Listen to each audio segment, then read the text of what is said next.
All right, what's up, everybody? Welcome to Ben Mallah podcast. Oh, my bad, guys. Go. All right, what's up, everybody? Welcome to Ben Mallah podcast, where we'll answer your real estate, life, and whatever questions you got for us. We have Ben Mallah here, and then we're also doing a super chat. So send in whatever super chats you want, and we'll answer your questions live on air. And then, if you want a fast pass, click in the video link description, and you can get you can talk to us right now, live on air. Join in. I don't think my mic's working. There it goes. Join us in. Why are we here? Well, you didn't ask for it, but we're doing it. You are here. We worked all day, and now we're going to hang out and try to help some folks out. You know, today in the news, blah, blah, blah, blah, blah, blah, blah, blah, blah, blah, blah, blah, blah, blah, blah. It's a bunch of blah, blah, blah. A jittery U.S. may use sophisticated weaponry to bring down balloons. You can blow a balloon up with a freaking dart. What the hell? You got to even send a plane up there. They got a giant dart gun they can shoot up in the air. Oh, my God. This world's going cuckoo. Anyway, we're popping balloons, baby. Popping balloons. Spy balloons. Maybe they're from outer space. Maybe it's not China. You ever think of that? Oh, no, it's China. Okay. We look at you. We watch you. We send balloon to watch you. All right, what are we doing tonight? We're here. Oh, my God. So, Ben, we got some Fast Pass people here. Fast Pass. You know, because real estate is very challenging right now. All right? You got to work for a living. All right? Because the market hasn't realized it's time for prices to come down. That's called a recession. Go out and have recess. Bring your price down. What do you got for us tonight? Who do we got? How's it going, Ben? My name's Dave. How are you? I'm good. How are you? Hanging in there. Excellent. Yeah. Wanted to kind of run a few things by you. Kind of see. Things. We'll give you one thing to run by. The whole night to waste on you. I got my dinner waiting. All right, sounds good. I'll be quick. So I had some rental properties. I had two office buildings in California that I sold in 2021. Thank God. Yes, I got the hell out of there. So I did a 1031 exchange, and then I actually bought three single family homes in Texas. So they're all paid off, all three of them, generating about, I have two that are rented out. I have one that I'm still trying to get rented out right now. We just had some bad luck with some tenants moving in. But my question to you is, I've been waiting to rent this third unit out. And do you think it'd be better to maybe let it, try to sell the house and get into something else? And if so, what do you think would be a better option for me? Where do you live? California? No, I live in Arizona. You live in Arizona. You had office buildings you sold in California, and now you bought 3 houses in Texas. Yep. All right. Anyway, the point is this. How much money do you have tied up in these 3 houses? Almost $1 million. $1 million. And all right, let's say the third one is rented. Mm-hmm. What are you getting for that $1 million you got? About $6,500 a month. Yeah. All right, so you're getting $70,000 a year. Does that include your taxes, your insurance, and God forbid you got to fix anything, and leasing fees? And who's managing it? You managing it yourself? I manage myself. Yes. All right, so if you're getting like 7.5% return, I mean that's okay. But that's all you're going to get. You're not going to unless these houses are going to be worth a whole bunch of more money, which I doubt in this market. I mean, you parked it. How much money did you save in tax? How much was your gain on your property office buildings you sold? It was about $300,000. Gain? Yeah. So you saved $60,000. Yeah. I don't know. And you walked away with $1 million in cash? It was about a little under $1 million. Yeah, I got three in the bank right now. I got about 150 in the bank. I would have paid the goddamn $60,000 on the 300 and kept $1 million in the bank. $1 million right now. You stick in a money market, even if you get your $45,000 a year.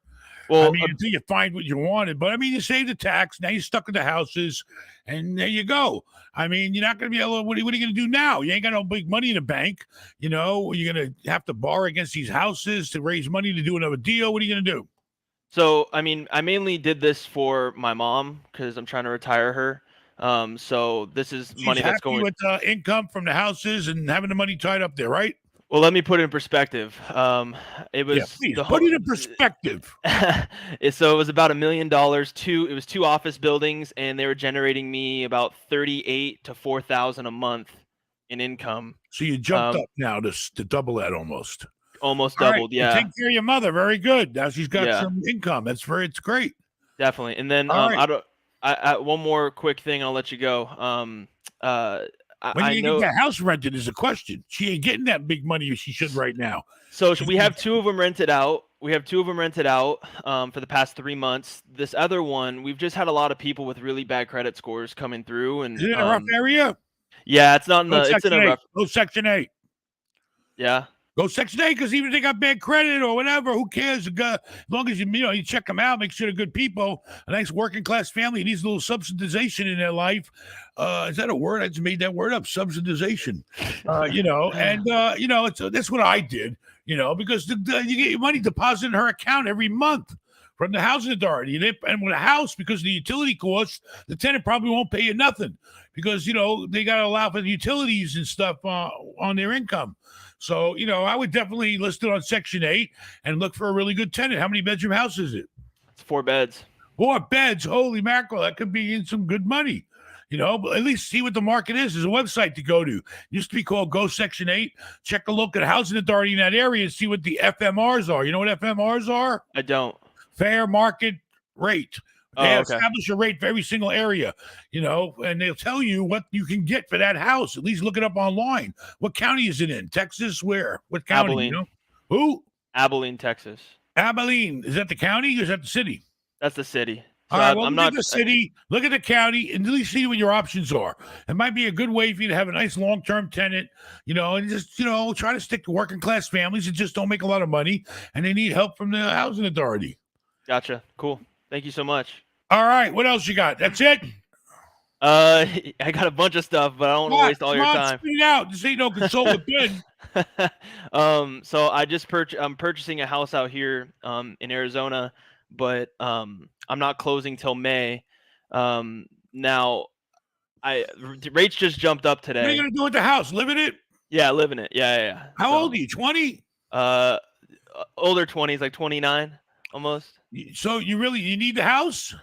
I mean, right now I live in a 2-bedroom condo and I'm paying close to the same amount I'm going to pay for my mortgage. All right. You can't go out and find a duplex, triplex, fourplex and do something smart for a year or two at least. You can't live like that. Yeah, I mean I could. There's just not a lot. There's not a lot of triplexes. Condo right now? Almost 3,000. Holy shit, 3,000 a month, even with today's interest rate. You can't find a duplex or a triplex, and then you can maybe live for free, or cut that 3,000 down to 1,000 or 1,500. Saving money is making money. Mm-hmm. So I mean, I don't know. You got wife, you got kids, you got all that stuff. Yeah, I got a girlfif that hopefully one day get married and stuff like that. Well, we one split day, the rent, but stuff not like now. In a year, maybe. Why don't you get your feet wet? Imagine if you found yourself a fourplex, and the fourplex helps qualify. The rent in the fourplex qualifies for the mortgage. So you don't qualify by yourself. You just got to come up with 20% down, or maybe FHA less. You never were in the military, were you? No. I mean, I would at least look. Did you at least look and see of all the fourplexes and triplexes and even duplexes on the market? Because imagine if you could save $1,500 a month or $3,000 a month. I mean, imagine you saving $3,000 a month. The other 3 units paying all the bills. Holy shit! You saved $36,000 that year. Yeah. All right. Do what you want. Go buy the house. Get it ready for your girlfriend, and that's what you want to do. Do it if you can afford it.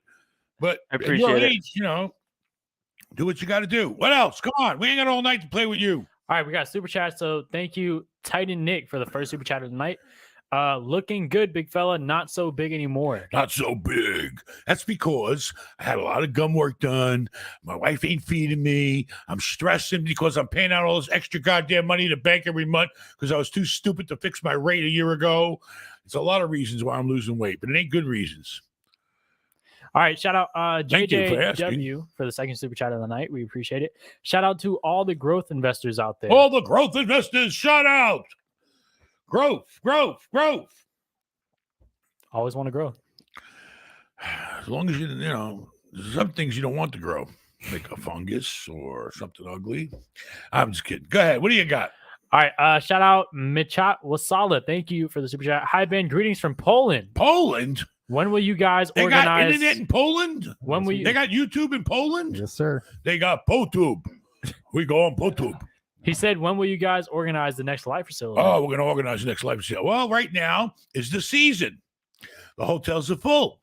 I don't need you right now, but I will need everybody come around April when it dies off from spring break. So probably in April, we're going to do something. Maybe we'll do it on April Fool's Day. But thanks for asking, and we'll post it out there, and we'll plan something in April in Tampa. Because, you know, I got to schlep all the way to Fort Lauderdale. I got to put up with Vincent and all that. No, thanks. I'll just stay right here near my house. So start booking your flights. Look for flights coming here in April. What else? We got to call it. We have a caller. Hello, how are you? Hi, Ben. How are you? Pretty good. What's going on? Can't be that guy's lips ain't moving I'm looking at. I'm You're a quillicist. calling from Spain, actually. Spain? We're Yeah. gonna call this the international. So it's 1 a.m. in the morning right now. 1 o'clock in the morning. Yeah. The party don't start till 1 in the morning, baby. Spain. I want to go to Spain. My wife wants to go there. But So she give me a call when you come. speaks Spanish. I don't think she speaks the same Spanish. It's probably similar. My family came from Spain back in the 1400s. All right. Spanish Inquisition. Hmm. All right. So what's up? ¿Qué pasa? Yeah. I'm That's not just wondering. Spanish, is it? ¿Qué pasa is not Spanish. If you're in Spain, you wouldn't say ¿qué pasa, would you? I actually don't know Spanish. I'm originally from Estonia, so I've been living here for on and off for a You're couple from of years. Estonia. Isn't that where the Flintstones are from? Estonia? Probably. Estonia. Where is Estonia? Isn't that No, it's Baltics. It's Baltic countries. Estonia, Latvia, Lithuania. Baltics? Yeah. You guys are protecting us, so Very good. yeah. Well, somebody needs to come protect us. But anyway, so what's up? How are you? What's going on? I don't speak Estonian. That's all right. Not even stoned. Uh, Is that where you came from, Estonia? Everybody stoned there? yeah. All More right. stoned in Spain. Okay. What's up? Just wondering, couple of questions. How big cash portion of the portfolio you're using usually? What do you say? Do you have like a cash portion percentage that you're following when you're managing your assets? What kind of portions? Cash. Translate, Cash. How Rafal. much cash? Cash. Cash. You always want to have a lot of cash, you know. So percentage-wise, how much do you normally Depends have? on what you want to do. If you know, how much do you want to go out and have a stash for emergency to go out and buy something? It's like if I think I want to have the ability to buy $100 million deal, right? Mhm. I better have at least a 20 million to put down on it, and I better have about another 20 million to cushion and cover my ass. So it's all relative. It depends. But you on don't keep what like a you want to do. safety cushion for cash? Yes. Always have reserves. Always have money stashed away in case COVID comes or who the hell knows what happens. Interest rates go up. You know, you always should have a good percentage of money that can cover you. You know, God forbid the shit hits the fan. But it depends on the shit that you're worried about. You know, what are you Is it worried like 10%, 20%, or? Listen, you should have as much as you can stashed away in things that are making you money. Like, I don't know about in Spain, but here what we do is we stash our cash in investments that will sit there and make money for us, like tax-free municipal bonds, even our money market accounts paying 4.5%. I mean, you know, the money should be put to work. And then if you need to, you can borrow against it. You don't have to use it. And then, you know, you can pay it back once you made the money. But I mean, honestly, you know, I mean, in a perfect world where you can really sleep at night is when you have enough cash to pay off the bank. When you got enough cash in the bank, I mean, but as a normal practice, I would say you should have, you know, it depends on your debt. How much debt do you have? If you got $10 million worth of debt, I'd want to have at least 10% $1 million sitting in cash. All right. 10%. What about when the interest rates are going up and up and up? Well, now's the time to say, I was always a firm believer of borrow, borrow, borrow. But now the interest rates are so high, it doesn't make sense. So now I'm saying, well, shit, I'm not paying all this goddamn money to the bank. I'm going to take some of the cash I got and I'm going to buy down some of my debt until the rate comes down, because I can't see giving that money out to the bank every month. If I got the money, I'll just invest in myself. The money I got invested in other places, I'm now going to invest in me. And, I'll have more money tied up in the property, but hey, I'm in real estate. So who can I trust better than me? And how was everybody's got a different situation, How was 2009 for you? 2009? Yeah. I had a big portfolio and I sold it all in 2010, luckily, and then I was there when all the deals were popping. So I had money to spend. I think we're going to hopefully see that happen again. We're going to see a big opportunity coming this way, with a lot of opportunity in buying stuff, because interest rates are up. I'm already starting to see the cap rates go up. A Starbucks used to be a 4.5 cap. I saw one today for 5.5 cap, but it still don't make sense because you got to borrow money at 6 or 7%. So I'm starting to see movement in the market. It just takes people time to realize this shit ain't worked what it used to be because they got to pay more to the bank now. I'm realizing it. I got stuff for sale right now. I'm going to sell my properties for a lot less than I thought I would because the guy that's buying them is only going to have so much to pay, the bank. I pay the bank every month. All right. All right, Mr. Spaniard from Estonia. Thank you. Thank you, and thanks for calling, and you can go to bed now. It's 1 o'clock. Go to bed. It's hot as hell in here. Yeah, it's a little hot. All right, shout out out. The door, something. Get the air in. Turn the air on. Shout out Stevenson Durandis. Thank you for the super chat. Are there any special bank loans that can be used to buy, fix, and flip a property? I see 203K loans that require the owner to live in. What are your thoughts on live-in flips to get the 203K loans? Well, honestly, how do you live in a place that you need to fix up? That's a good question. So, true. And when it's done, I intended to live here, but something came up. I don't know. Basically, you can get a loan on almost anything if you're prepared to put 20% down. Maybe now banks are getting a little nervous and might take you 25 if it needs work. But, banks will loan you money if it makes sense. And if you are trustworthy, banks just have their requirements. I can go out tomorrow and I can borrow money on a totally piece of crap dead thing. Why? Because I'm not a risk. They say, sure, you want the money? Here, take the money. They want to loan money to people have money. If you ain't got a lot of money, it better be a damn good deal and you can prove it to them. And then you got to have some skin in the game, So that's all you can do, Or do the 203 and just, I don't know. Yeah. Get it fixed and then tell them, hey, I'm sorry, I couldn't move in. All right. Shout out Grafman. Thank you for the super chat. Hey, Ben, I'm 17 looking to get my real estate license this summer. What is the best thing to start with in the real estate business? It depends. Typically when people get a real estate license, they learn the ropes by going to an office full of other real estate agents and getting in with that group. And there you go. So, if I was you, I'd get a nice suit after you get a license. When you're 18, get your license, put a nice suit on, find an office that's making money. Don't waste your time around people that ain't making money because, how the hell are they going to help you if they ain't helping themselves? So if you're 18 years old, dress yourself up real nice, find the office that's selling the most expensive houses, try to grab on in a coattail of another broker to learn the ropes, do the showings, do the open houses, take the phone calls, and learn the game. And, you can just be sitting in a real estate office and people will walk in all the time and say, hey, I'm looking for a house. Oh, great. Then you sit down with them. You go find out what they need, what they can afford. You look it up on a computer. You find them a house. You drive around. You buy them a little lunch. And they buy a house and you make a commission. That's what you do, Or you could also take the license and try to go into property management. But that's more a salary type position. With selling real estate, it's commission. The sky's the limit. You sell $1 million house, you're going to make about 30 grand if you split it with another agent. What else? All right. Shout out Jonathan Pitty. Thank you for the super chat.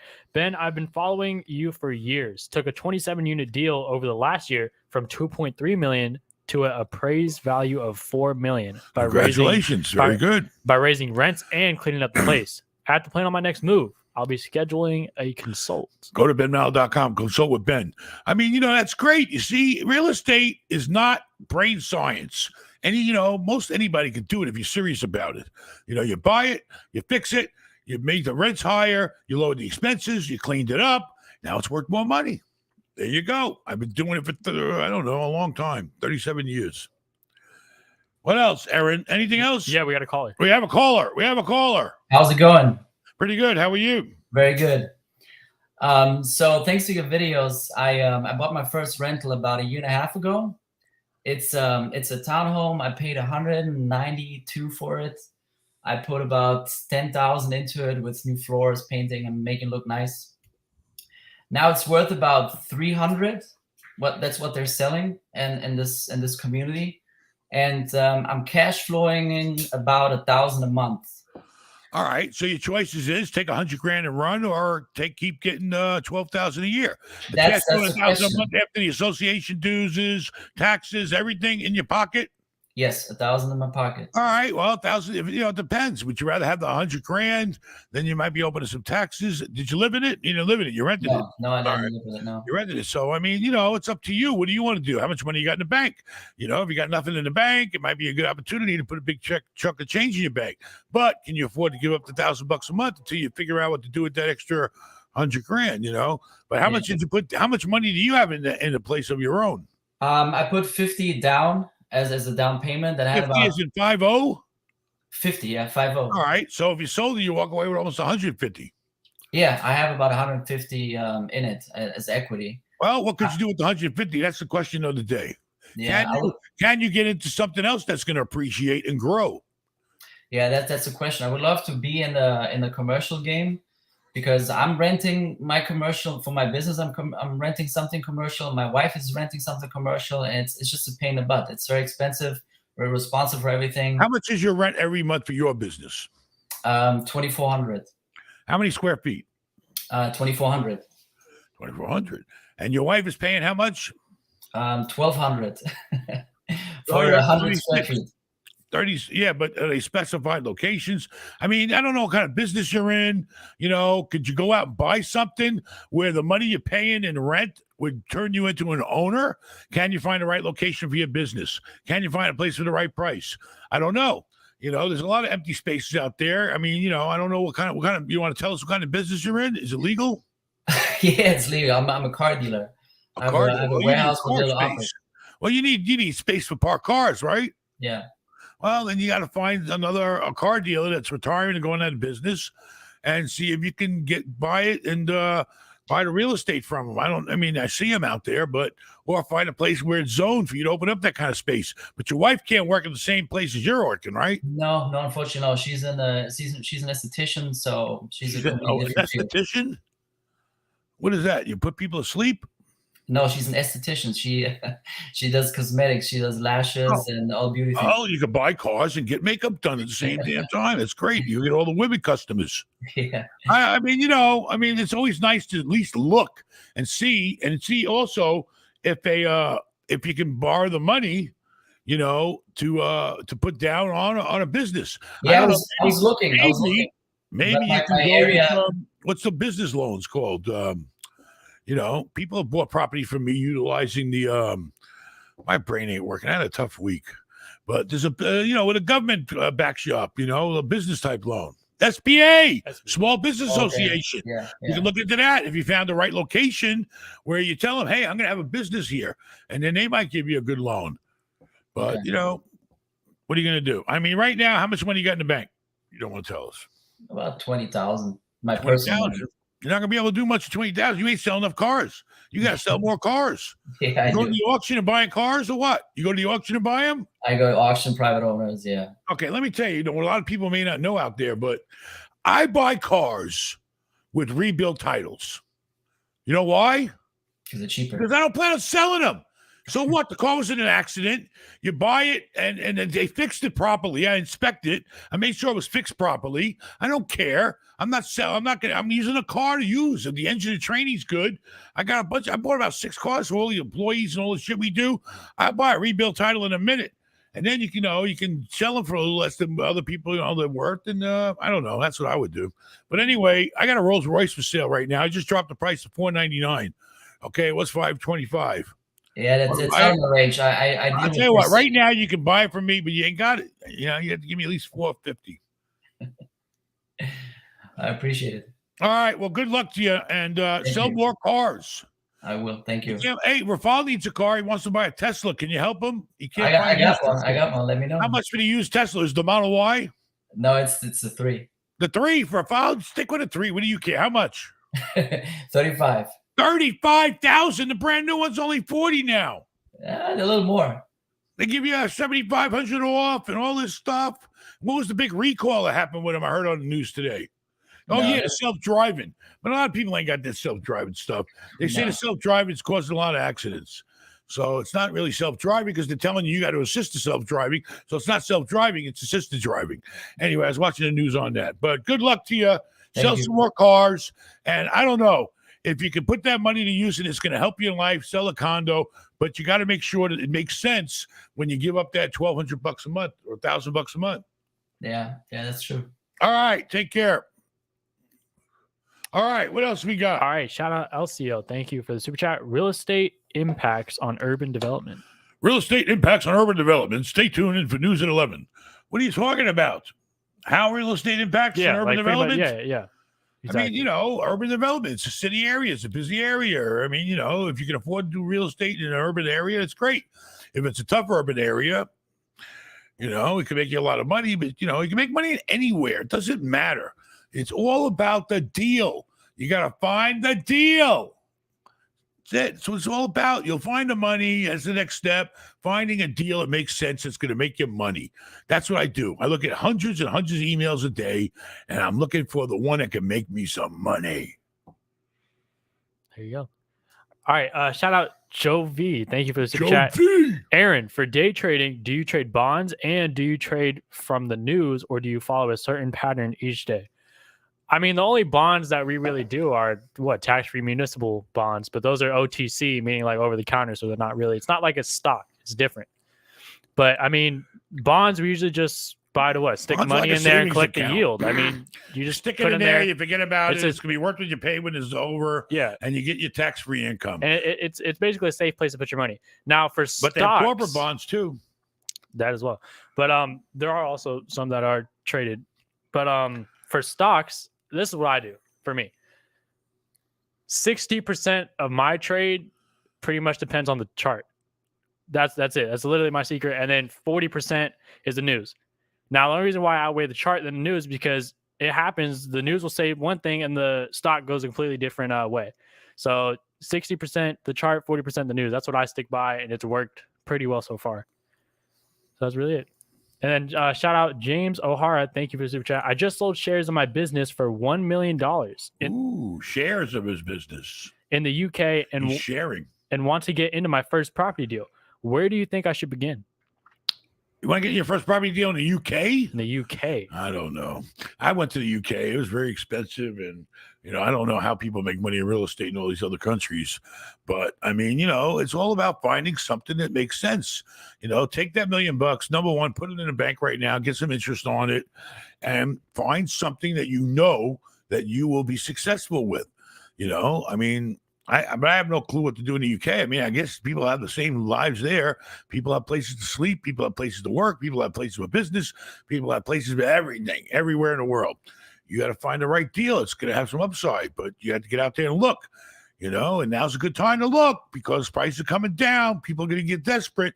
Every day I'm reading articles about the big shots. It starts with them that defaulted on hundreds and hundreds of millions of dollars in loans right now. Crazy money. So it's going to start happening, but find the deal.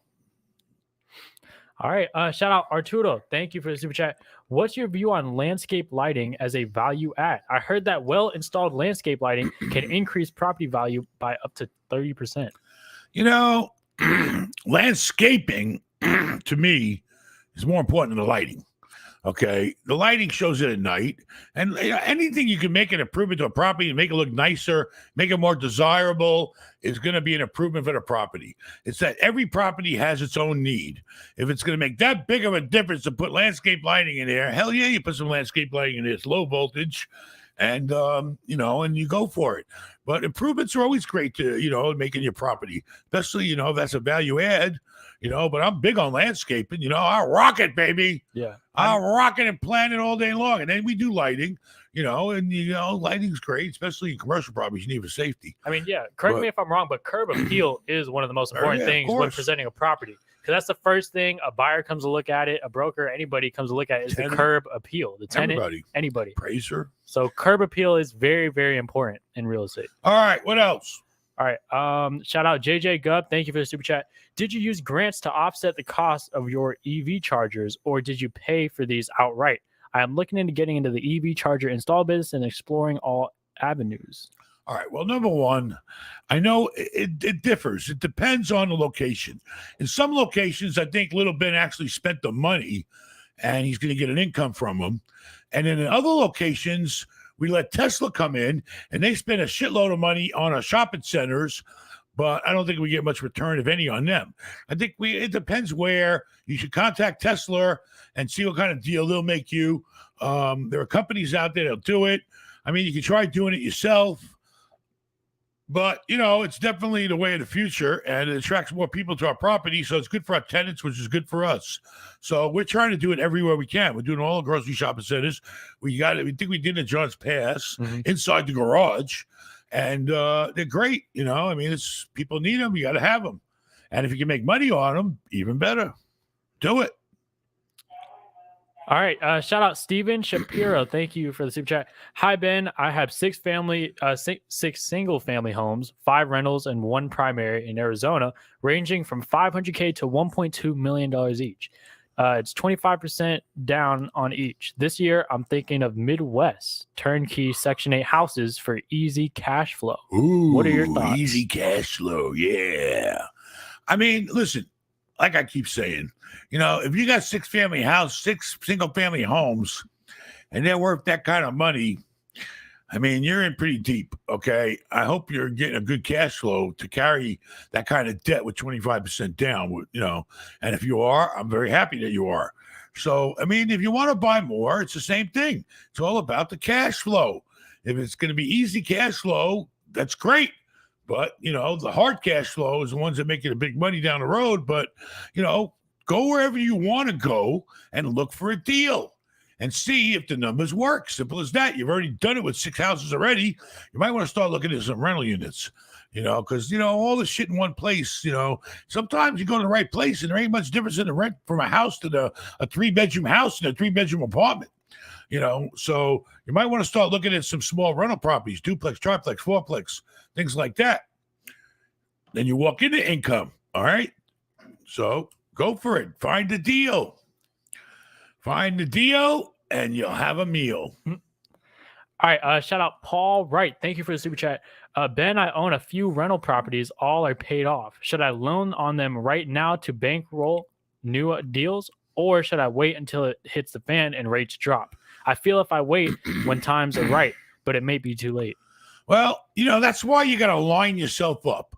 All right. Before you, you never know when it's time to pull the trigger, but you got to be ready to pull the trigger.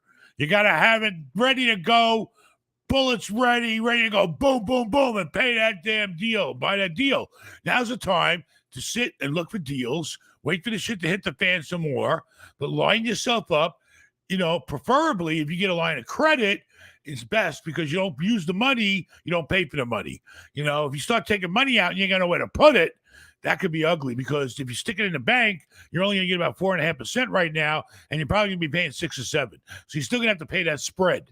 But, find the deal. But line yourself up to have access to the money. Okay, so you have somewhere to run to and get it. And if you can't get the line of credit, you got to do the refi. Can you swallow the extra? Probably is going to be about a 2.5 point spread that you're going to pay out of your pocket until you deploy that money. That's the decision you got to make.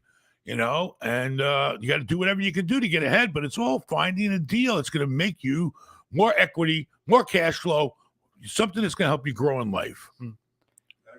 Well, we have a caller. Yes, sir. Hey, Ben, how are you doing? Hanging in there. How are you? Hi, I'm Jeff. I'm from Detroit, Michigan. So I'm 24 years old, and I only share that kind of like for perspective. So I'm on my first project. It was initially supposed to be a flip, but it turned into a new construction. So we're going to be on the market by like April, I think. And so I know, like, from watching your show and stuff about 1031 exchange for my money. So my question is, if you were in my shoes, my 50% partner has a ton of skills. I think they can do almost anything. We built this from the ground up all by us. The only thing we subcontracted was plumbing. So we can do just about anything. If you were in my shoes, what type of deals would you be going after? Like multifamily, rehabs, new constructions? But why would you tell me you're going into a flip that turned into a new construction? Okay, I explain. When you did your homework, it should have determined that the place needed to be new construction and not a flip. So what happened? Tell the deal. Tell us the truth. Let me explain. So it's in, in Detroit, there's a lot of really cheap houses in the area. Yep. So it was in a suburb. So we picked it up for $10K, and it was a 13,000 square foot lot.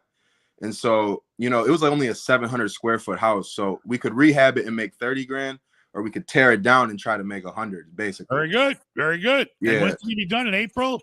Now, the thing is, 1031 is good, but, also consider, how much you're going to make on the house. You're going to make what, about how much you paying to build it? I'm a 50% partner. How much did you guys pay to build it altogether? $190. You're paying $190 to build it. Yeah. All right, you didn't pay much for it. So you into it for a couple of $100,000 by the time it's done, right? Yeah. All right, what's it worth when you're done? We're hoping 285-ish, All right, so 285. You're probably gonna have some commissions and closing costs and all that bullshit. Well, I'm currently getting licensed. My bad, I didn't mean to cut you off. I'm getting licensed to try to save that percentage. That's fine, but typically a buyer is going to have their own agent. You're going to pay them a few bucks. Okay. You might get half the commission. Okay. And wait a minute. You're not going to have no license in 1 month. April's only a month. I'm halfway through the class. I have like 15 hours left. The class of the course that you need before you take the test, right? Yes. Then you got to study for the test, and the test each got shit to do with the class. I know people going through it right now. Yeah. Anyway, the point is this: get your license. That's great. Yeah. You're gonna have about $75,000 profit. And tax on there is gonna be $15,000. I mean, hey, you make sure you don't sell it till the year's up. You had it a year, right? You had it more than a year. You're building it, right? We bought it in January of 22. So yeah. Oh yeah, as long as over a year, it's long-term capital gains. Worst case scenario, you had to pay $15,000. You might have some losses somewhere else in your life. Okay. Or your partner may have some losses. You don't have to pay all that tax. Yeah. I mean, you can try to 1031 it. That's fine. But that's great. So hurry up and finish and make that money. Is it 1031? I don't know how much. I'm probably running out of time. Is that only for mostly things that you want to park your money in long term? No, 1031 is only so you don't have to pay the capital gains on the money you made. Got you. If you make $75,000, all right, after you pay or after you figure out how much you're into it, whatever you're into it is your basis. Okay. It's really a base. I don't know why I call it basis. It's a base. Yeah. What if it is? You fix it up for that. You're into this thing for $200,000, and now you're going to make $75,000. The government's going to want $15,000 long-term capital gains from you. What state do you live in? Hopefully, you don't live in a taxable state. Michigan. Oh, Detroit. Yeah. I don't know. Michigan may have tax state. I don't know. They may hit you for 5-6%. Yeah. I don't know. So the 1031 is only a way to defer the tax. Then what you do is you don't touch the money. You take that money and you got to put it all into the next deal. Understand. That's the way you got to do it. And just not pay the tax right now. I got you. You die. And when you're dead, they can't collect. So there you go. Okay. Thank you. All right. Good luck to you. Congratulations. Get that license. All right. Shout out. License is like, it's a license to make money. Yeah. Okay. You can make money with that license, and it don't take 4 years of college. Don't take 2 years of college. It takes one course and one test. That's all it takes. Yep. Exactly. All right. Shout out Uno Momento. Thank you for the super chat. Hey, Ben, I want to pull out an FHA loan on a multifamily property, but I'm not finding anything near me on the market. I live in Arizona, by the way. Where do you think is the best state to invest in multifamily right now? I mean, if you're looking for multi-apartments like a fourplex, because FHA is only going to go up to a fourplex. All right. So if you're going for that, you're going to have to spread out a little further because you can't have it too far away. You're going to have to expand your radius. Draw a circle on the map and say, okay, I can travel within this 40 or 50 miles, and then expand your radius, start looking out more until you find a deal. You're not going to buy one in another state. I don't know. That's going to be kind of hard to run. All right. So, and if it's FHA, they expect you to live there for the first year at least. So, you better think about expanding your radius. All right. Flagstaff, Arizona. All right. Shout out Gav. Mesa, Arizona. Thank you for super chat. Hi, I have Tucson, Arizona. I have a big regret.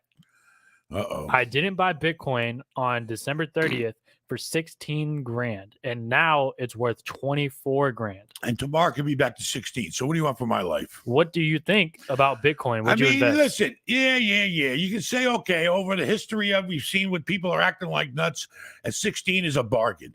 If you're into buying Bitcoin, then 16 was probably a bargain. 17 to me was a bargain.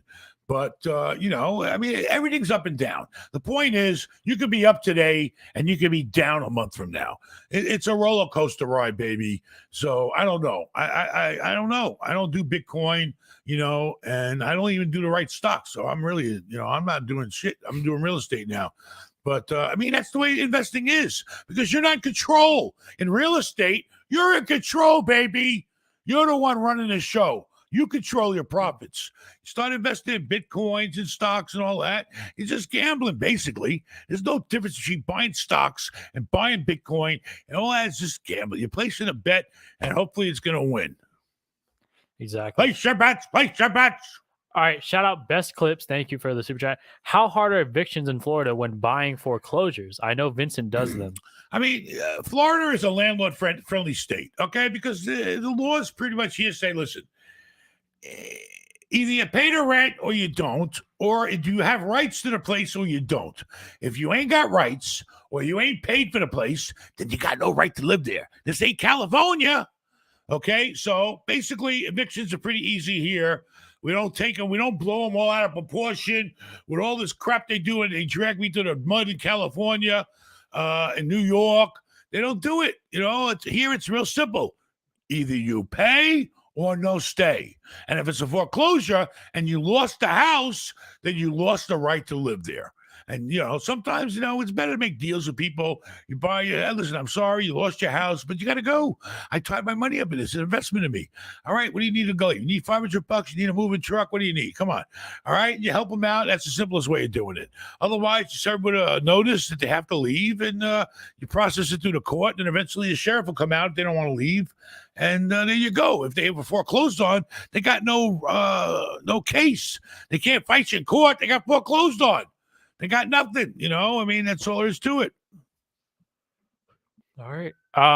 Let's see. Shout out BVS. Thank you for the super chat. What are the all important terms and phrases you need to know in real estate?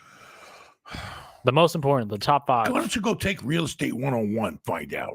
All the terms and phrases, go to Ben's DD list online. Due diligence. People that don't know that. Terms. There's all kinds of terms. There's terms in real estate. There's terms in buying. There's terms in selling. There's terms in financing.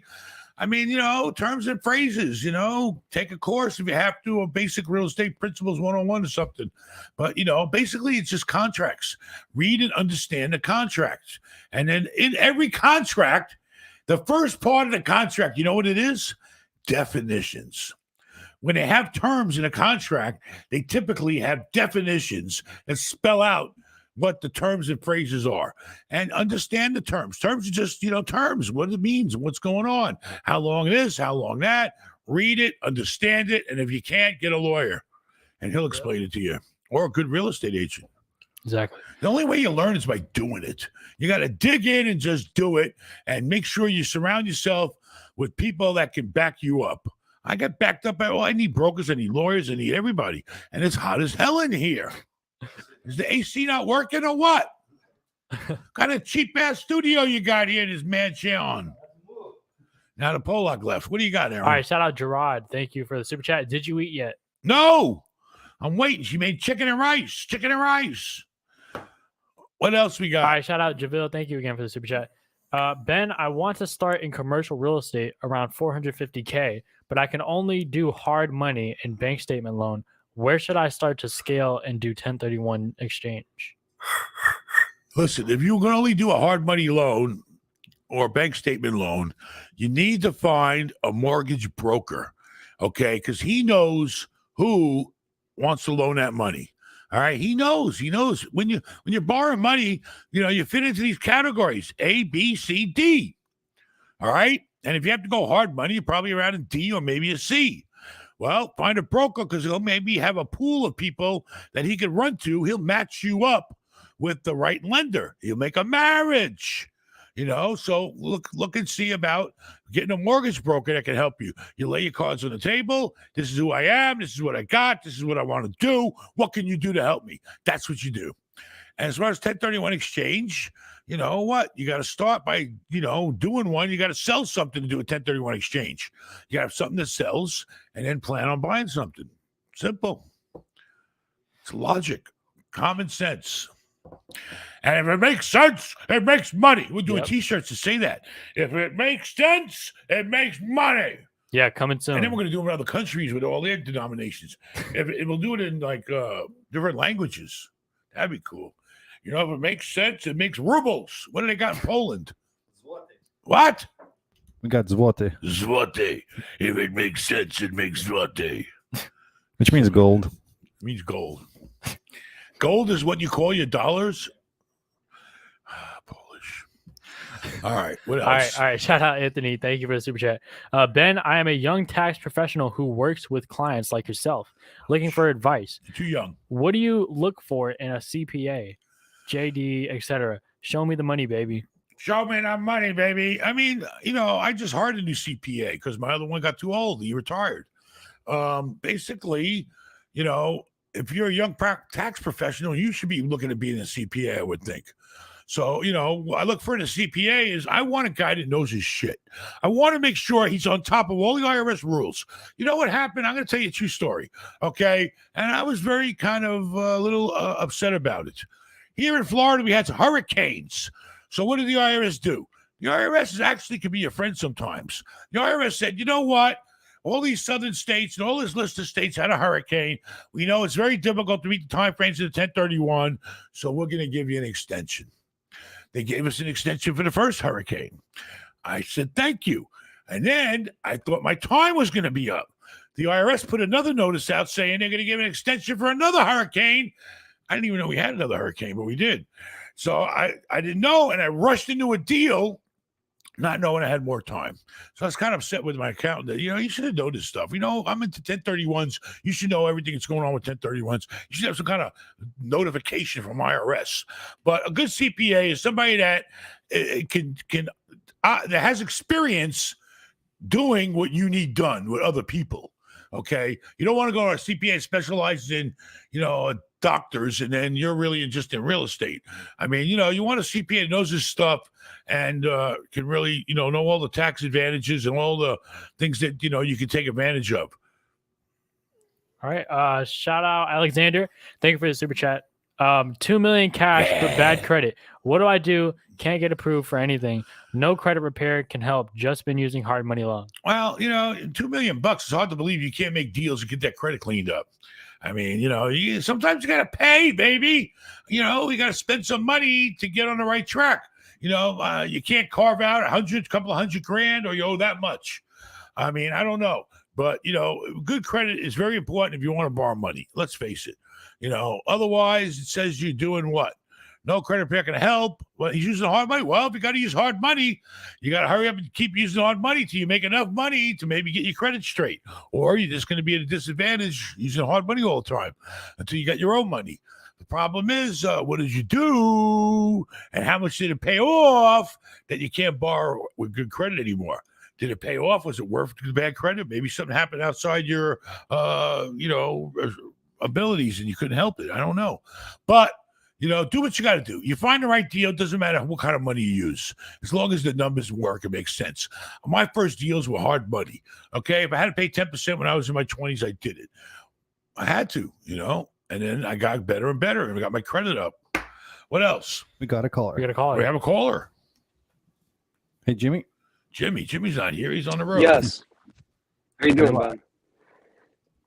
Thank you. How are you? How are you? Ben, first of all, I'm doing very good. I had a couple private calls. Your- You hold saved on. me a lot Your of money. microphone sounds really We bad. need to fix your mic. We Fix can't up your hear mic. you. Hold on. Fix your mic and then we'll reconnect you. Jimmy, where are you? Where are you? All right, what else? Let's do one more super All right, chat. one more super Don't chat. forget that guy. He called in. His his mic is you like to bad. forget people. Can't hear him. All right, we'll do one more super chat. All right, shout out Benjamin. Thank you for the super chat. Is life focused on only money, vague and plain? Is life focused only on money, vague and plain?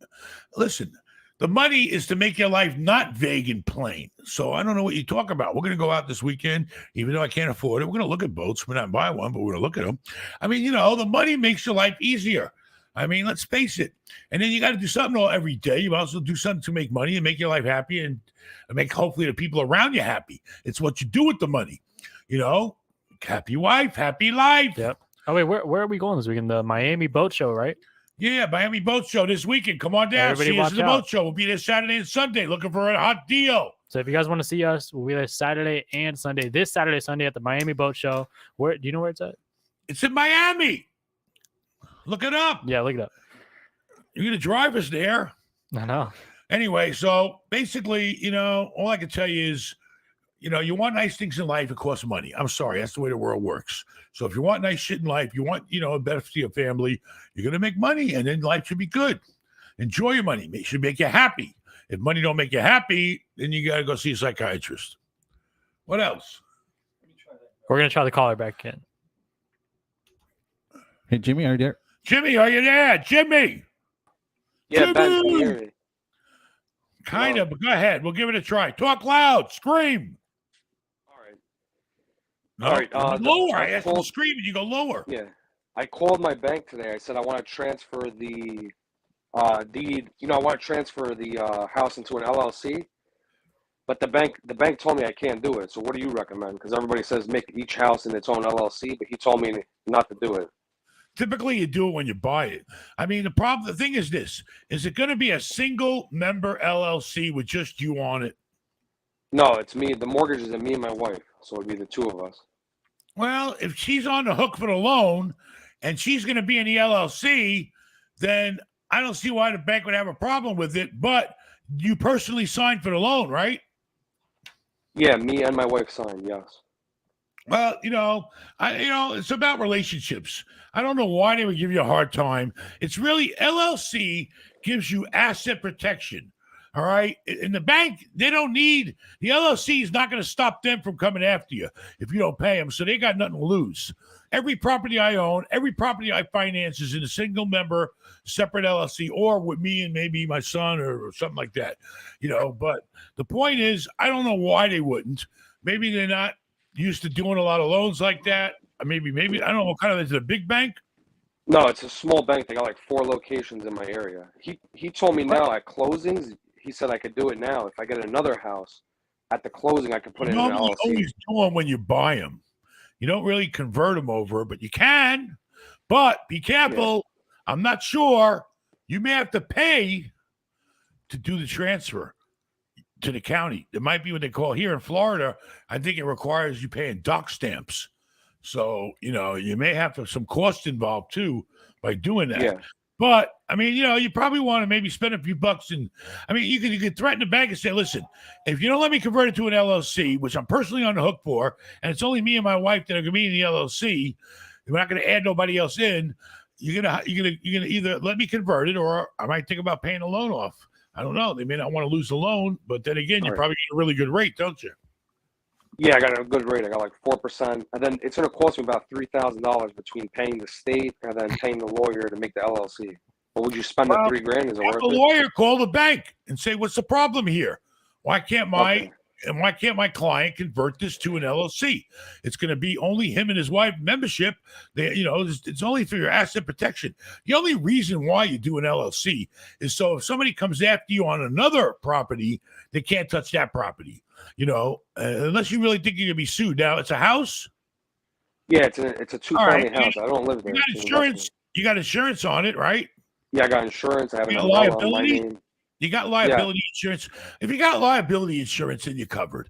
Typically, insurance is going to cover any problem that you have with that house. But if you're underinsured, and God forbid something happens in another property, they could come after you personally and catch that house. An LLC protects that asset to be a standalone business. And you should have a lawyer. Just ask the bank, what's the problem here?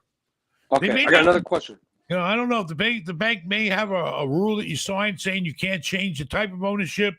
I don't know what your loan doc said, but it ain't going to hurt for a lawyer to ask them. Okay, I got one more question. You're good. All right. I'm from Greece, but I live in the United States. I could go every 2 years if I want. There's a property I could buy. It's an apartment for $25,000, and I can make, let's say, 8% return on it. And then it's already been rented for 5 years. The tenant lives there for 5 years now. In Greece? Yeah, in Greece. 25,000. Yeah. All right. 8% on 25,000. And there's a tenant. What's it going to make you? Yeah, 10% is $2,000 a year. Maybe. It's 2,500. So 2,000 a year. You're going to make $150 a month. You're going to be getting involved with having property in another country. I don't know what the taxes are in Greece. I don't know. I mean, if you're from Greece and you feel comfortable with it, then do it. But it's not big money. What, $150 a month? You're going to take on a responsibility, give somebody a place to live, and you're only going to make $100 a month? I mean, I don't know. It's up to you. It's not worth it. Okay. All right. Good luck to you. Appreciate the call. All right. Shout out Alex. Thank you for the super chat. What does a deal look like to you? Can you break down these numbers right here? So you buy it for 430 grand and your gross cash flow is 44 grand and it's a fourplex. How would you break it down? I mean, if you're buying it for $430,000 and you're going to get cash flow. Now, is that net cash flow and your pocket money? All right. 43,000 a year would be 10%. So if you're happy tying up 430 grand and you're going to get 10% on your money, fine. But if you leverage it, and you only put down 25%, you're only going to put down about 100 grand. You're going to finance 330, then you're going to pay the bank another 20,000 a year. You're going to get for 100 grand, you're going to get about 23,000 a year, which is going to be 20% of your money. So that's why it depends. You got to see. If you put in all cash, you're going to get a low return. Even when if you're going to get that kind of return right now, if you got a 10% return, it still pays to borrow money at 6% because you're going to make 4% spread on the bank's money. Simple. Do it. Or be happy with the 10% and not owe the bank shit. But you can take 100 grand, take the other 330 grand and put it in something else. And then, then you're doing good. You got to spread it out. What else? Are we done? I'm ready to eat. Yeah, we'll keep going a little bit. People paid and take, you got to do it. You can't take people's money. All right, shout out 10 Figures Deep. Thank you for the super chat. I don't believe you remember me. No. In Florida, I was the beach boy who vacated the Chase lounges. I would be pleased to have you as my mentor. You vacated the Chase lounges. What the hell are you talking about? All right. Anyway, I don't remember any Chase lounges. And you vacated them. I don't know where you vacated them from. Anyway, the point is this. You don't need a mentor. You need to get a plan. How old is he? 18? 20? What was he say his age? No, I didn't say his age. And he's a beach boy, so he's young. Anyway, get your license. Get a job working in real estate. Get your license and sell real estate or go into, a company that's doing real estate where you can start at the bottom, work your way up. I started property management. I learned how to manage stuff for people. Then I learned how to own it myself and manage it. There you go. But, it's just about finding a deal. And the way you're going to find a deal is learn how to find a deal. And the way you can do that is get around other people doing it. All right. You need brokers. You need to be around other agents. You need to be in that atmosphere. If you surround yourself with successful people, you'll be successful. All right. Shout out Nathan. Thank you for the super chat. Shout out Jobby. Thank you again for another super chat. Ben, where in Florida can I start fix and flips? Fix and flip. You like Anywhere, depending on finding a deal at for only 1031 exchange. I mean, listen, finding a deal is finding a deal. Doesn't matter where it's at. Right now, it's a tough time. A lot of home builders are building places. I don't know. They ain't gonna be selling them that easy. You got to go with his growth. All right. You want to go where people are spending money, building shit, where you see things happening. And then you can find some dump and fix it up because things are growing there, then you'll grow. All right. You got to get where the getting's good. So, right now, I don't know. Go near the SpaceX program area down in that part of Florida. You can go online and look for stuff down there. Titusville, all those areas around NASA. All right. Shout out Luis. Thank you for the super chat. Hey, Ben, I'm 27 in El Paso, Texas. I have excellent credit, 770 plus. I have 10,000 in student loans. I don't know how to build relationships with banks to get loans to make deals. Where do I start when dealing with banks? Well, hopefully if you got 10 grand in student loans, but hopefully you're working, the first way is typically you're going to have to buy something. If you don't have a lot of money to put down with FHA, go get to an FHA lender and say, hey, I want to buy something at FHA. How much money do I need down? I would, if you're smart, you're 27, you'll buy something that has some income coming in. Okay. I don't know if you're paying rent right now to live somewhere, but FHA is the only way I can know of to start, and it's going to be based on part of your income. But if you find a property like a fourplex that's making money, that helps you qualify, and there you go. You get your foot in the door. You got to start at the bottom, work your way up. But you're going to have some sort of cash to work with, something. Even 3,500 every 100,000, 200,000 is $7,000, maybe 8 to round it off, maybe 10. You really should have 10 grand. If you really want to get serious in real estate, go approach an FHA lender. All right. Shout out Charles. Thank you for the super chat. Ben, should I buy, fix, and rent or buy, fix, and 1031? Listen, you buy something and you fix it and it's worth more money. I mean, if you rent it out, then you're doing it for cash flow. I mean, it depends on how much equity you created in the property. If you buy something like I do, I buy a hotel and then I put some money in it. Now the hotel's worth a whole lot more than the money I put into it, the money I paid to buy it.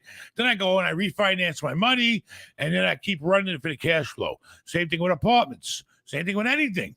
But, if you want to buy it and fix it and sell it, that's fine too. You just got to have somewhere to go with that money once you sell it. You got to have the next deal lined up. But it's always best to try to refinance it, pull your money out, and then some when interest rates were lower, and rent it out for cash flow. It depends. What's the cash flow? How much you're going to get a month versus how much money you're going to walk away with if you sell it. Which is better for you. All right. Let's see. Shout out Crypt Technology. Thank you for the super chat. What's the best way to get into a group deal if you can't afford your first commercial real estate apartment alone? I mean, even the group deals require money, unless you're going to find people with money and you're going to go out there and find the deals and put the whole thing together and run it. I mean, there's all kinds of groups out there you can join, but you're not going to get a big return. You're going to get a decent return maybe if they do what they're supposed to do. And that's it. The best thing to do is to try to, get your hands on money yourself and try to do something small and work your way up, But if you want to start playing with other people's money, they're out there. You can find them easy. There's people out there willing to put money in a deal, but it's all about finding the deal. You can go to a lender. You can go to a mortgage broker like I used to do. And you can say, hey, I found this great deal. He knows what a good deal is. And you can tell him, well, I got this great deal, but I don't have all the money to do it. He'll come in as a partner. If it's a really good deal, find the deal. We got a caller. We have a caller. What's up? You gotta we can't hear you. Turn your mic. You mute. I already knew it. You confirmed it. Last time you told me I was a beast. I already knew it. You confirmed it. I did what? Me? No. What did I do? What'd you do? Italian Jewish connection, hack and sack, house hack. Remember that? House hack. Actually, from right after that podcast we had, and I mentioned house hack, meet Kevin. Started a YouTube channel and he started his brand House Hack. I think he stole it from your He podcast. stole it from you. You should go to California and you should drag him off his new plane and kick his ass for stealing House Hack from you. Kevin, He's not that big. You look like a tough guy. You look like a guy you don't want to get in a fight with. Okay, so Kevin listen, would be scared. I got an odd situation, and it's in Florida, so it's right up your alley. So basically, subject to, are you familiar with this? Creative finance, where you're taking over loans. So listen, I went to see our people in Brooklyn yesterday. I saw a guy, and he told me. Sure, guy in Brooklyn. He's got 75 units, right? And basically, I'm not going to say exactly where, it's in your vicinity. So my vicinity. So essentially, A, let's work, but B, we have. How much you got to pay for it? How much? We'll get into it, but he's got this is what I want to ask you that's difficult about it. He's saying, and this is common in Florida, that there's doing weekly rentals. Like, he's saying that they're doing weekly rentals. Now, granted, this is a value-add project, so I'm aware that there's going to be issues and stuff like that. But I mean, is that common in Florida, the whole weekly rental thing? Typically, it depends on how nice the place is. If it's a dump and he's renting by the week, it could be very challenging, okay? And the banks, if you don't have leases and all that, it could be challenging to borrow money against it. I mean, he's running basically an extended stay if he's charging by the week. He's, people aren't committed to long-term leases. There's also issues on how long they're staying there for sales tax. You got to be careful because, typically somebody's got to stay there at least 6 months to not pay sales tax.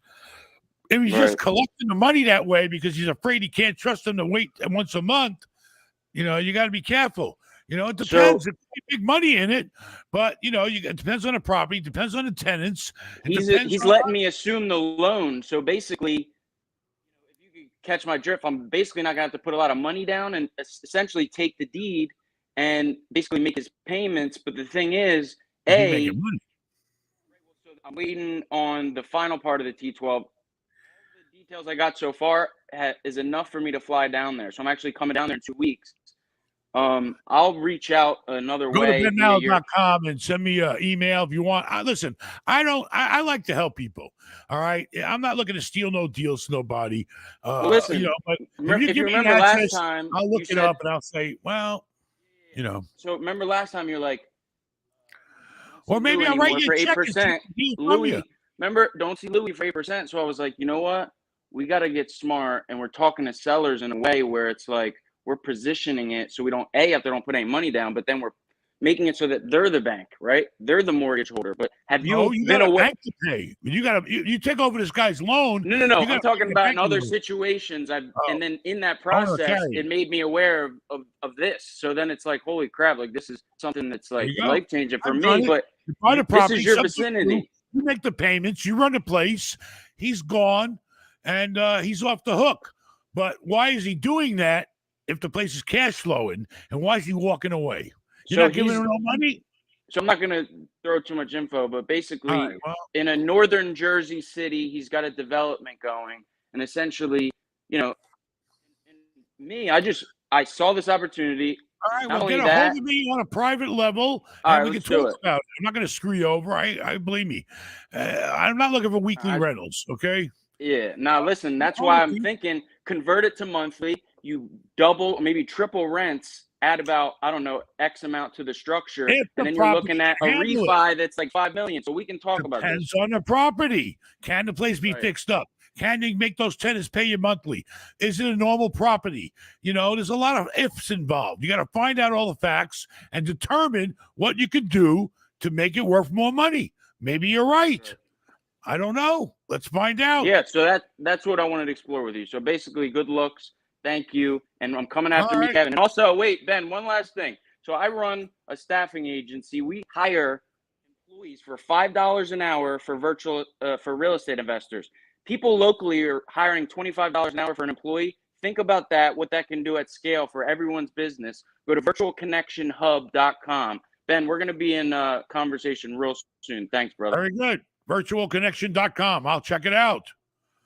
All right. What else we got? Anything else? Yeah, we got some super chats. All right, then read them. Shout out Dylan. Ben looking at 6 student houses for $2.3 million. Rough. Between 6 houses, there are 28 beds. Current owner has 450 a bed, and 650 is the average on other houses per bed. What are your thoughts on student housing, and what do I look out for? You know, I had a student housing place that had 580 beds.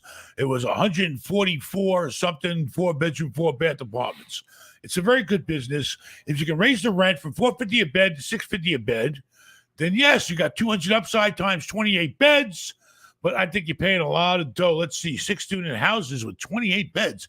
Those are some big ass houses because 28 beds, they must be sharing rooms. How many friggin' beds is that per house? 6 times 5 is 30. So it's about 4 bedrooms. 6 times 4 is 24. You got about 4 or 5 bedrooms in each house. And you're paying a lot of money. Let's see, if each house is worth about 400 grand you're paying. Then for 400 grand, you're getting 4 beds. You rent them out for 4 times 6, 2,400 a month. The numbers don't sound right to me. All right. You're paying a lot for those houses. Even if you raise the rent to 650 times 4 beds is about 3 grand a month, close to it. You're paying 400,000 once you pay taxes, insurance. I don't know about utilities and, well, I don't know. You better go to benmal.com/shop and let's sit down and do the real numbers on it because it sounds a little rich to me. I bought properties where I was getting $650 a bed. I was getting 4-bedroom units. I only paid $130,000 a unit for 4 beds paying that. I don't know. We got to get on the phone. We got to look at numbers. We got to look at everything. All right. What else? Shout out Tyler O'Connor. Thank you for the super chat. Hey Ben, can I be your mortgage broker? I'm licensed in Florida and have some good programs. 5 million plus. Big fan. You know, you can run me, send me an email, shoot me some basic terms. But basically, unfortunately, I don't use brokers anymore because I don't need to. Because I'm not a risk. If I borrow money from the bank, I'm doing them a favor. All right. So I don't really need a mortgage broker. You think you're going to give me a better rate than B of A, who's sitting on all my money and I owe them a couple $100 million? I don't think so. They're not going to want me to go somewhere else. So basically, you can try, but I doubt it in this market right now. Where the hell were you when I was supposed to fix my rate at 3%? Tell me that. Then you would have been a golden broker. If somebody would have said, Ben, don't be a stupid ass and fix your goddamn rate a year ago, then that person will be king right now to me. Because they'd be saving me about $6 million a year. All right, shout out. By Steven. the way, we're selling that new car you got. Can't afford it. Coming soon, by the way. But there's new video coming out on that. All right, shout out Steven. Thank you for the super chat. I have 4 separate properties worth 1.7 altogether. I owe 171,000. Yeah, 171,000. I owe 75,000. The bank said that they would give me around 50,000 on a HELOC. I want to get the money to buy another property. Help me, thanks. I mean, you know, basically, if you need the money, do the HELOC. Don't touch the money until you need it because you don't pay for it. All right, so get the HELOCs, get your hands on some cash, that 50 grand, and put it to work to turn it into 100 or more. So get the HELOC. But don't touch that money until you know you got a deal lined up to put it in that's going to make you money. Good luck to you. All right. Shout out $1 Trillion Dreams. Thank you for your super chat. Got very little cash, 100K, but I have good credit. I live in, Michigan. I want to buy an apartment complex, 100 doors. How and where can I get the financing for down payment of 20 to 30%? Are there any institutions I can go to? Excuse me. All right, here we go. You got 100 grand in cash, right? 100 grand in cash is going to get you $500,000 right now. I mean, you know, you got to get in where you fit in. You know, I started with small little places and I just kept growing and growing and growing. Take the cash you got, go get approved for a loan and find the right deal that you can increase the equity in. As simple as that. You can go, I don't know, you can do a lot of, you can talk to a bank, you can talk to a broker, you can go FHA, you know, and maybe get something for less down. But, you know, if you ain't got nothing yet, get something.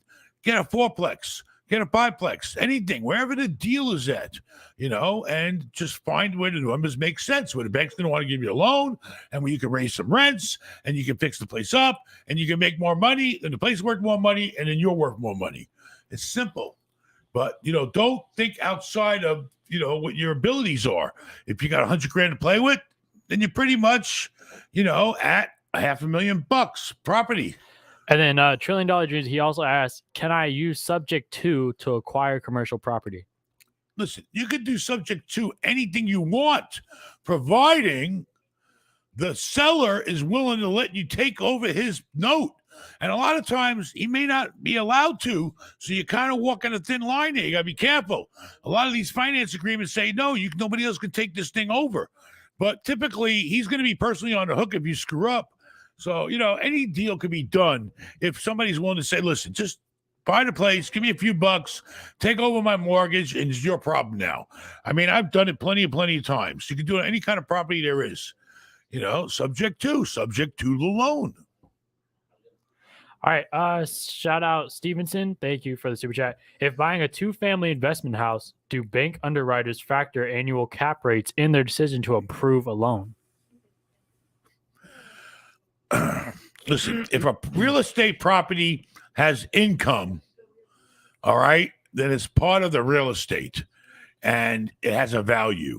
All right. So if you have any income in any kind of real estate, when it gets appraised, they're going to look at what the property's bringing in. All right. It's going to contribute to the value. Simple. All right. One other thing on subject to. The whole goal about taking the subject to is you take it over right now. You get the place fixed up. You get it be worth more money. Then you pay off that loan and get your own loan and maybe pocket some money in the process. All right. Shout out Nate Johnson. Thank you for the super chat. Hey, Big Ben. I got 5 3-family rentals. Each one has a cap rate above 23%. Ooh. Would it be a good idea to 1031 them all into a calm property with 24 commercial? What is that? 24.6%. Listen, if you could find those kind of cap rates and returns, that's unheard of. So, 23%, it sounds like if you can just refinance it, you should be able to pull a bunch of money out of it and do the other deal. So I wouldn't be so quick to even think about selling something that's getting you a cap rate of 23%. You know what that means? That means if you had a property that's worth, if you take those 3-family rentals and they're worth $1 million, you're telling me you're getting $230,000 a year. That's unheard of. So you're better off trying to get loans against them and taking that money and doing another deal. But I don't know where you're finding those kind of returns. You need to go to benmal.com/shop, get me on the phone and tell me so I can join you. All right. Shout out Luis. Thank you for the super chat. Shalom, brother Ben. Shalom Aleichem. How can I get in touch with you regarding a big money deal, baby? Big money deal, baby. I'm up here in the jungle, NYC, baby. And if I get you a big deal, would you pay me? You'll pay me. Listen, if I was a billionaire, I wouldn't go to New York City. I can't handle it. I can't do anything in there. So if the real estate is, if it's in New York City, I'm not the guy. It's funny, 10 other million people in New York City you go to. But the point is, go to benmal.com and get me on the phone. And, we could talk about it, but I always pay somebody if they give me something worth paying them for. But I'm not going to New York. Things are dying in New York. Things look really bad in New York right now. I read articles every day, but I don't have the stomach. I don't have the people. I can't do it. He's claiming it could be a $60 million whale. $60 million whale, baby. Well, I just closed on a $46 million deal. It was good for me. But anyway, get me on the phone and let's talk about it. I ain't going to waste your time. If it's something I don't want to do, I don't want to do it. Maybe I know somebody that does. I don't know, but let me know what the deal is. All right. What else? All right. Shout out Mike. Thank you for the super chat. What is the minimum I should have for my first investment? What would be your process to begin investing in real estate while working a median 9-to-5 job? Working 9 to 5. Wish I get my wife to work from 5 to 6. Get my dinner ready. Anyway, listen. The money you need is whatever whatever money you got controls the size deal you're going to do.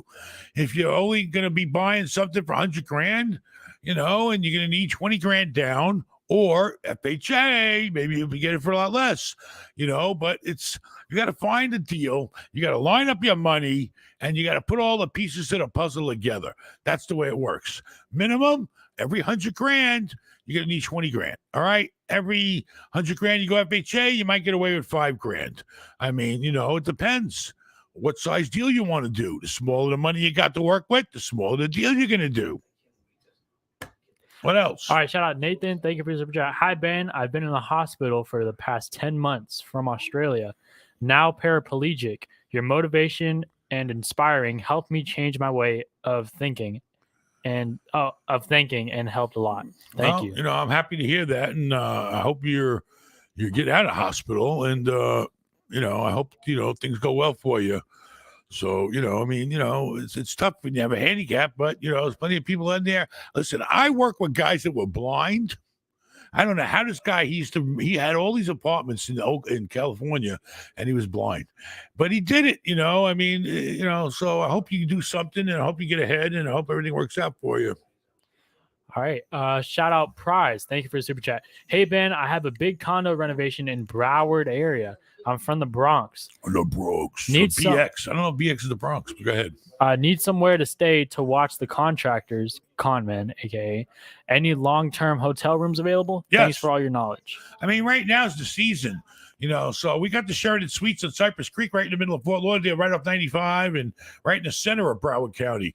But, you know, rates have been going up, and you can call a hotel and ask them what they'll charge. You know, I don't get involved with the operation.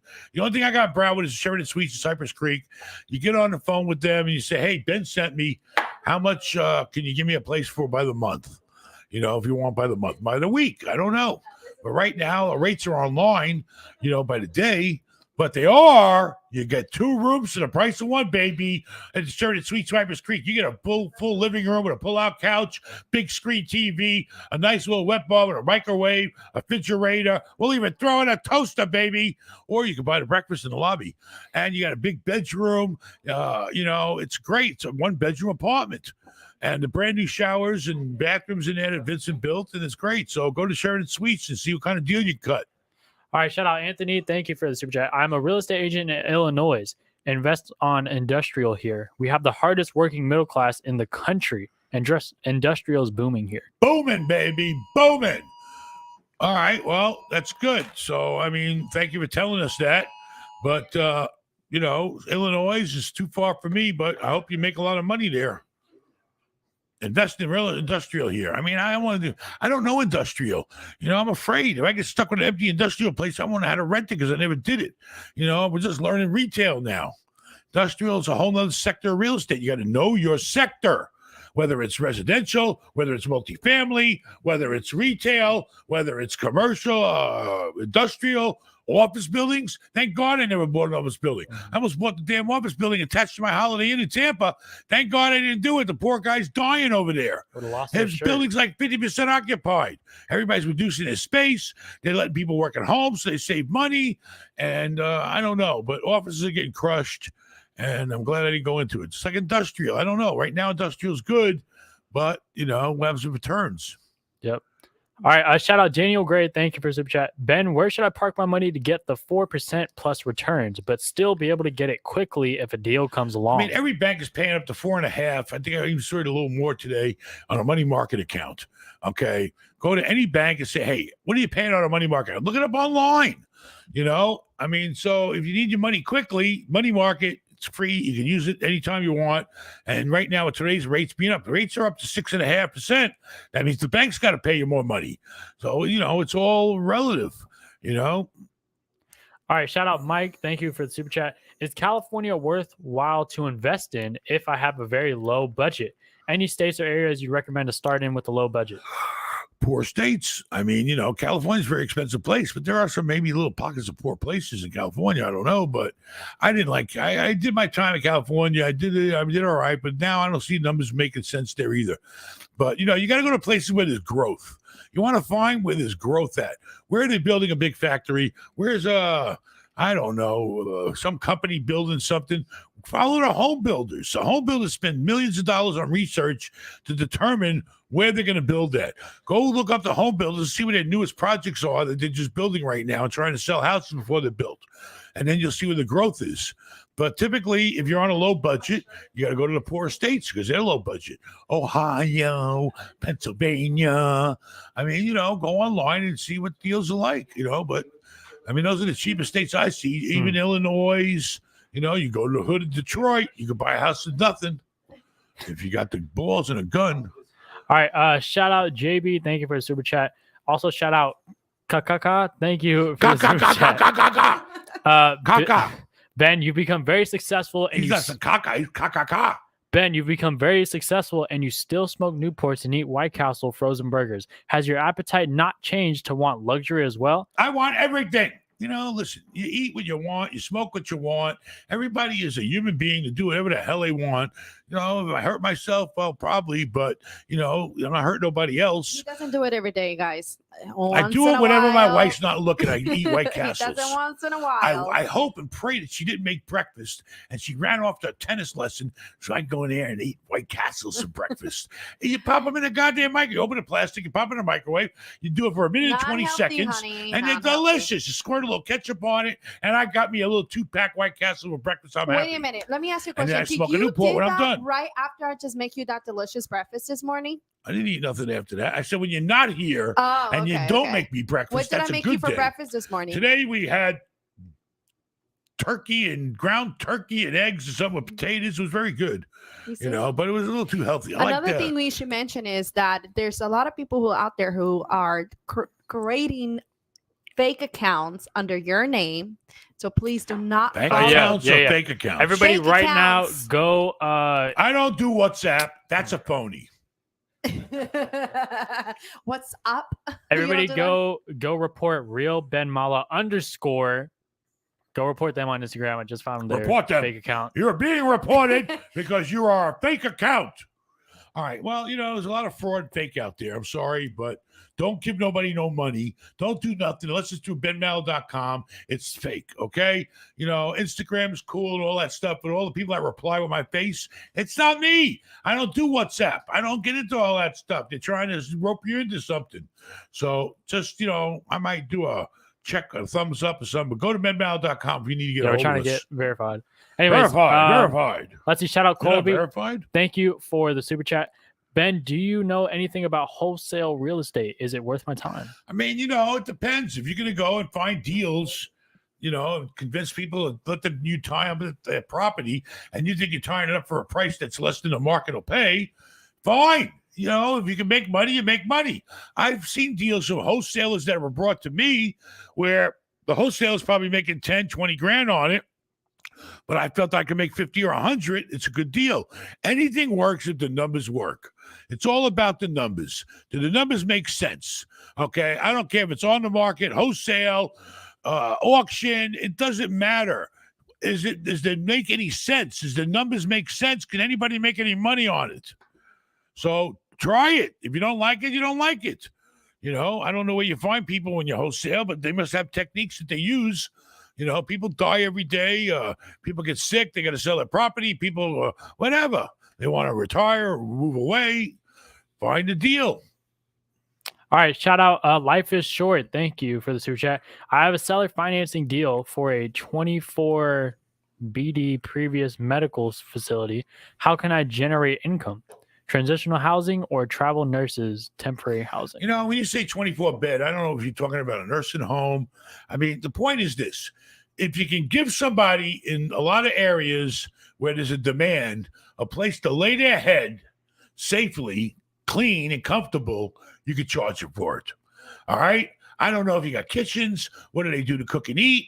You know, all these things have to be taken. Is there a demand for you filling the place up? Are they going to have privacy? They're going to have a private bathroom? Are they going to have a place to cook and eat? You know, what are you giving them? You get what you give. The less you give, the less you get. The more you give, the more you get. Like a full one-bedroom apartment is going to pay you a big rent.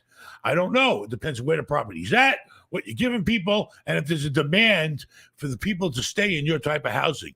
Now, if it was San Francisco, I'd say, hell yeah. People will rent a fucking closet in San Francisco and pay you. You know, get a walk-in closet, you stick a little fridge in there, and they live in their closet. I've had students, you know, that would put so many kids in a goddamn room. I opened the closet once, and there was a kid sleeping in a damn big closet, you know, and the guy that was renting from me was subletting his closet out to another kid. That's crazy. It's life. All right. Shout out Jimmy. Thank you for the super chat. Shalom. Ben, what do I need to do for a FHA loan? You need to go and apply. Okay, you go to the bank, you go to a broker, you go online, even everybody does them, and you apply. You tell them who you are, what you got, you fill out the application, and they tell you how much money they're willing to loan you. Simple. Do it tonight. Get online and file an application for FHA, and they'll tell you how much money down you're going to need. Typically, it's $3,500 for every $100,000. Anything else, Aaron? You got more? Like 4 more. All right. Four more. Shout out Beyond the Wild. Thank you for the super chat. Shout out Ackley. Thank you also for the super chat.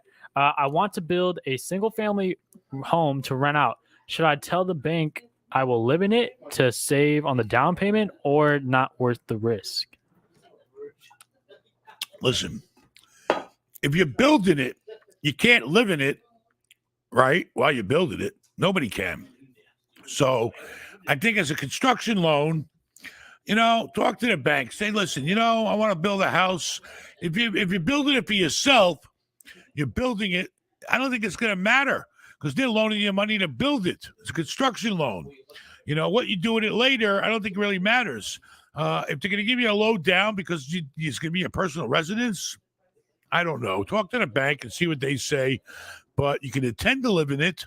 There's no law against changing your mind. So, do whatever you can to get the lowest amount down and the best interest rate, but it's a construction loan, it sounds like to me, or a 203.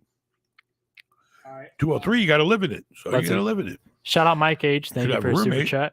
Also, shout out Sutton. Thank you for the super chat. Have you ever invested in trailer homes or trailer parks? Have you heard of good returns on this investment class? Would you refinance or use a HELOC if using the funds to purchase another property? So 2 questions. Number one, HELOCs are typically for your personal residence. You could do a commercial line of credit. I'm trying to do that right now. But trailer homes, trailer parks, it's all about supply and demand. Yes, I've looked at trailer parks. Have I ever bought one? No. Why? Because I couldn't find one where the numbers made sense. But, it's a business. It's just like multifamily housing, except you ain't got to worry about typically if they own the trailer home, then you're off the hook for fixing anything, and they're just paying you a lot rent every month, and they got to pay for the utilities, and that's it. It's all about how much you're paying per space. Now, if you own a trailer home, then it's no different than a damn apartment.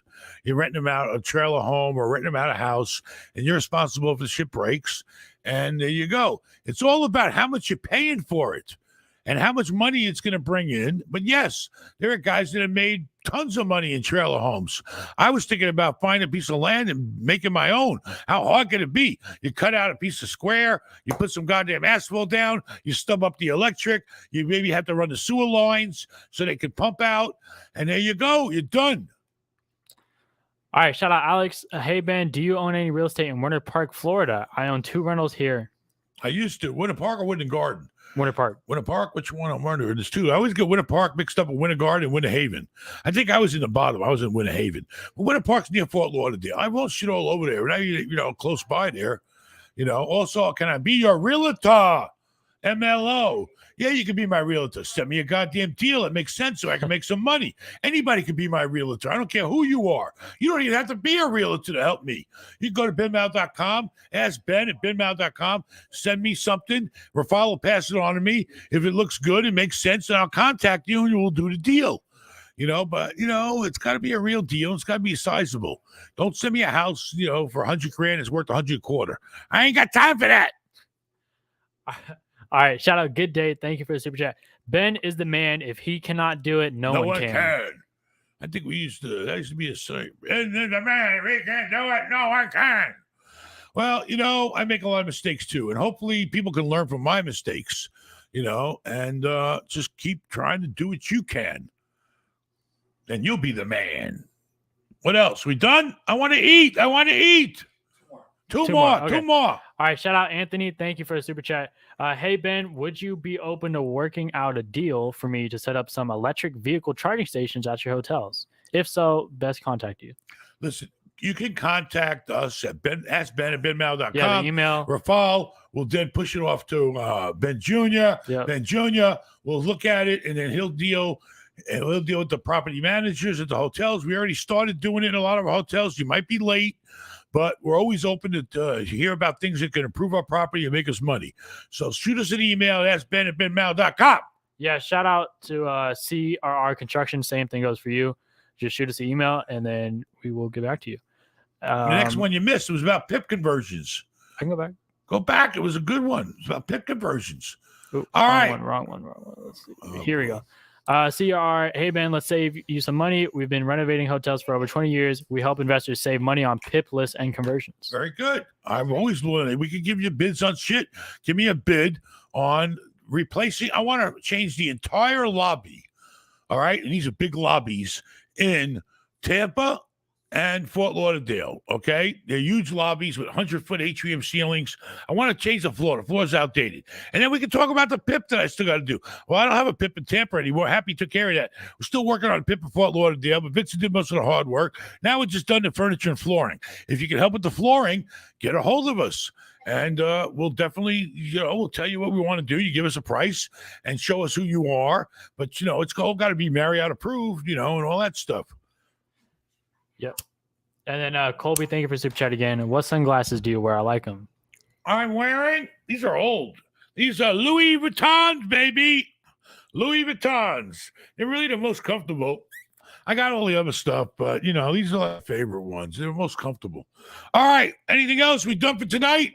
All right. Yeah, thanks a lot, folks. If you're down in Miami, meet us at the boat show. We'll be walking around looking for a hot deal and pissing sellers off our lowballing. We're going to lowball.